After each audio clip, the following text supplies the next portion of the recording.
Donc, rebonjour, voici où on s'était laissé la dernière fois. Donc, on a une belle navbar avec des beaux boutons ici. Malheureusement, on n'a pas encore mis l'écriture pour que ce soit joli. Donc, on a encore, je crois que c'est le Times. On va changer ça, mais on a bien notre logo et tout ça. Donc, voilà, on veut que ça ressemble à ça et comme vous pouvez voir, on a une écriture qui est différente et maintenant dans cette vidéo, on va commencer aussi à travailler sur l'entête. Donc, c'est ici la grande photo et puis le titre qui est ici. Comme vous pouvez voir, le titre ici, c'est aussi un titre qui est différent et ici aussi l'écriture, c'est la même que ici. Donc, on va aller chercher ces écritures-là. Je vous explique, vous avez déjà vu, je crois, dans les vidéos tutoriels Google Font. Donc, c'est ce qu'on va aller chercher, c'est des Google Font.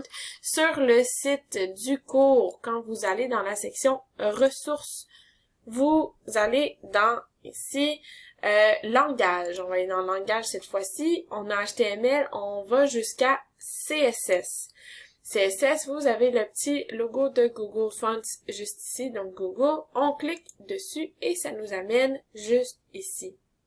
Les deux écritures que j'ai choisies pour ce projet, c'est Pacifico, donc juste ici. Un coup, tu peux marquer ici là, pour aller le chercher. Un coup que tu l'as trouvé, tu cliques dessus. Et on clique ici sur Select this style, ok, pour sélectionner le style et ça nous le met ici. On va aller chercher tout de suite l'autre écriture qu'on a besoin. Donc, on retourne dans Browse Font, j'enlève ma recherche ici et je vais marquer ma prochaine recherche qui est Quicksand. Donc, il apparaît encore une fois juste ici, c'est celui-ci, Quicksand. Je clique dessus et je vais aller sélectionner tous les types de Quicksand, donc du plus léger au plus gros. Donc je vais Select, Select, Select, Select et Select. Maintenant à droite sur mon écran, comme vous pouvez voir, ça me fait un review des fonts que j'ai sélectionnés. Donc j'ai sélectionné Pacifico et j'ai sélectionné Quicksand. Maintenant, dans votre projet, vous pouvez vraiment aller chercher toutes les fonts qui vous tentent. Donc, vous en avez ici là une panoplie. Vous pouvez même essayer le mot que vous voulez. Donc, si j'ai envie d'écrire mon nom et de l'avoir mon nom dans toutes les fonts, je peux faire ça. Donc, vous pouvez écrire le texte que vous voulez voir. Vous pouvez augmenter la taille, la diminuer. Vous pouvez aller chercher ici dans les catégories. Je veux juste du handwriting. Vous pouvez tout décocher. Aller chercher juste handwriting, ça va vous sortir ça. Donc vraiment, vous pouvez vous amuser pour aller chercher toutes les fonts que vous voulez. Un coup que vous les avez sélectionnés, comme nous ici, on va aller dans, ici, Embed, et on va copier le link qui est ici. Donc je peux juste cliquer sur Link. En fait, non, je crois qu'il faut que, voilà, ici. Ça va être ce qu'il va falloir que je mette dans mon CSS. Ça, c'est ce qu'il faut que je mette dans mon HTML. Donc, on va commencer par ce qu'il faut mettre dans notre HTML. On sélectionne tout ça. CTRL-C ou Commande-C sur le Mac. On retourne dans notre style.css. On va aller directement dans index.html par contre. On s'en vient ici. Tout de suite après le Font Awesome, on peut coller le link pour nos Google Fonts. On enregistre et c'est fait. Maintenant, dans CSS, on va se faire ici un petit commentaire pour que ce soit plus facile de simplement copier et coller l'écriture. Donc, je retourne dans Google ici et je vais aller copier ça dans mon CSS. Voilà. Donc, ici, je les ai copiés. Maintenant, dans mon menu, en fait, si on se rappelle, le Pacifico, c'est celui qui était comme écriture lettre attachée. Quicksand, c'est celui qui est plus normal pour le reste de mon site. Donc, le Quicksand, je vais tout de suite aller le placer, dans le fond, dans ma réinitialisation. Je vais ajouter mon Font Family. Ah, il est déjà marqué. Donc, Font Family Quicksand. Pourquoi je fais ça? Parce que en le mettant dans ma réinitialisation, ce que ça va faire, c'est que partout dans mon site, l'écriture par défaut, ça va être Quicksand. Donc, c'est ce que je veux. Je veux que ce soit Quicksand partout. Puis là où je déciderai de mettre des titres ou des mots qui sont beaux, comme ici, voilà, pour le titre ici. Là, j'irai manuellement dire, OK, on n'utilise pas Quicksand, on utilise l'autre.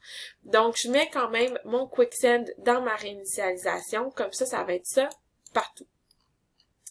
Et vous pouvez voir maintenant, si j'enregistre et que je vais voir le site ici, on a maintenant une écriture qui est l'écriture que j'ai dans mon modèle. Donc, ça a marché. Maintenant, on commence l'entête. Pour l'entête, en fait, si on va voir le site, ce qu'on a, c'est une section avec mon image en fond d'écran. On a un gros titre qui va être un H1 et on a un autre titre juste en dessous qui va être un H2. OK? Donc, voilà. Donc, une grande section. On a aussi un contenant pour être sûr que mon titre aille pas jusqu'au côté. Donc, on va remettre le contenant et on va gérer les titres. Donc, on y va, c'est parti. On va dans notre projet juste ici. On va se faire une nouvelle section en tête. Parfait. Ici, je m'étais trompée, c'est pas la section en tête, c'est la section navigation. Voilà. Donc, une section en tête ou accueil. Et on va commencer. On va aller faire le HTML en premier, hein? On a oublié de faire le HTML. Donc ici, j'ai déjà ma section en tête et j'avais mon header. Donc, on va écrire notre code ici au milieu. Ce qu'on va avoir, c'est un contenant. Donc, on va tout de suite se mettre notre contenant. Dans notre contenant, on va s'ajouter un div qui va être, en fait,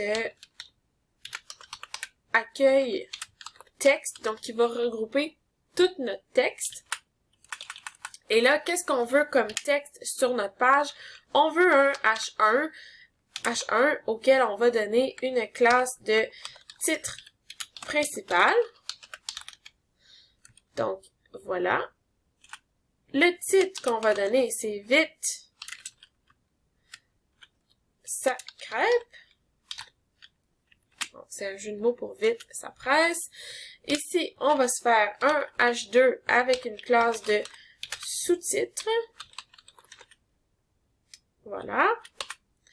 Et dans le sous-titre, on va marquer restaurant ouvert pour le déjeuner, dîner, et dîner et souper. Point d'exclamation. Voilà, c'est tout pour le HTML, c'est super simple, donc on va aller tout de suite dans le CSS pour le styler. On n'oublie pas d'enregistrer. Je suis dans mon CSS, j'ai ma section en tête et la première chose que je vais faire, c'est la section. Dans la section en tête, voilà, on va lui donner une width, donc une largeur de 99 viewport width. Et là, je sais pas pourquoi, j'avais un petit bug quand je mettais 100, ça dépassait. Donc ça se peut, vous pouvez l'essayer avec 100. Si ça dépasse un peu, vous pouvez remettre 99. En grandeur, donc je veux pas qu'elle couvre au complet, je veux qu'on voit une petite ligne ici, ou en fait, peut-être que ça pourrait être beau si on le fait au complet. Donc on va essayer le 100% de viewport width, voilà ici. Donc height, donc la grandeur, on va essayer de voir qu'est-ce que ça donne sans viewport height si j'enregistre et que je reviens. On verra pas tout de suite, on va le voir tantôt, pardon, je suis en train de cliquer partout, ça va pas bien. OK, donc on va le voir tantôt. La position, on va lui donner, en fait, la position pour le moment, c'est pas important. On va lui donner un background. Donc, en fait, ce qu'on veut, c'est un background qui est une image. Donc, on va sélectionner background. On va aller chercher l'URL de notre image. Et là, je vous ai donné un fichier avec toutes les images. Donc, vous aurez qu'à aller chercher la flèche jaune pour les téléchargements comme d'habitude sur le site internet, sur la page du projet de resto, et vous allez pouvoir downloader les images. Comme moi ici, j'ai downloadé le fichier image et je vais simplement aller le mettre dans mon dossier de projet resto. Donc quand je l'ouvre, j'ai mon fichier index, mon HTML, mon CSS et mon dossier avec toutes les images dont j'ai besoin pour le cours. Donc, ici, dans mon fichier, dans URL, c'est la source de l'image. J'ouvre les guillemets simples et je vais aller chercher dans le dossier image. On se rappelle que pour aller dans un nouveau dossier, il faut mettre un point, barre oblique, et là, il va me sélectionner le dossier image. OK? Donc, c'est pour aller dans un nouveau dossier image. Et je vais aller chercher le Resto 5, je crois. Donc, j'enregistre. On va aller vérifier pour être sûr que ce soit bien ça dans Vite ça crêpe. Et voilà, on peut voir que j'ai mon image. Donc, j'ai mon titre, mon sous-titre et mon image. C'est pas bien placé, mais c'est pas grave. On va aller gérer l'image tout de suite. Donc, si vous vous rappelez un peu comment gérer les images, en fait, on va mettre un no repeat parce qu'on veut pas qu'elle se répète, on veut pas que ce soit une image répétée. On va la mettre au centre avec un center.